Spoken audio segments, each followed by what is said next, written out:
षड्यन्त्रफोर नुदों आरो चन्दन ब्रह्मआ मोननै गुलि गावदों। मोनसेया जाबाय बिश्वजित दैमारिखौ पलिटिक्सआव केक फोजोबनो नागिरदों, बर' पलिटिक्सआव जायगा गैया खालामनानै बिथांखौ होखारनो नागिरदों। खारन बिथाङा हाग्रामानि खाथियाव थाबाय थायोबा चन्दन ब्रह्मआ एक नाम्बाराव फैनो हानाय नङा। चन्दन ब्रह्मनि थांखिया जाबाय एक नाम्बार जानाय। ओंखायनो बिथाङा गरनै गुलि खेबसेयावनो गावदों। हाग्रामा महिलारिनिफ्राय गासैखौबो होखारजोबनानै बिथाङा माने दिनै हाग्रामा महिलारिखौ फिनिश खालामनो नागिरदों। लोगोसे बिश्वजित दैमारिया जिहेतु हाग्रामा महिलारिनि खाथि सोमोन्दो थाग्रा मानसिमोन, बेखौबो बिथाङा होखारदों। होखारनानै दिनै बिपिएफनि थेर बेथेर धंस' जानायनि मुल नायकआ जाबाय चन्दन ब्रह्म। दा नंखायनो दिनैनि समाव बिश्वजित दैमारि बिथांनि खोथाखौ बिथाङा बुंगोन, बिथाङा मा खालामगोन खालामा इयुनाव। इमानुएल मुसाहारि जेनेरेल सेक्रेटारि पार्टिनि दिनै बिथाङा ओंखारनानै थांनो गोनां जाबाय।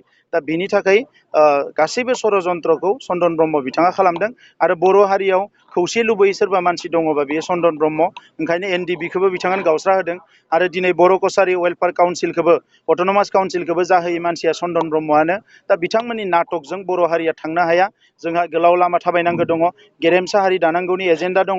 बे गासैखौबो लानानै जों दावगालांगोन आरो बिथांमोननि नाटकआ दिनै जोबनायनि सम फैबाय।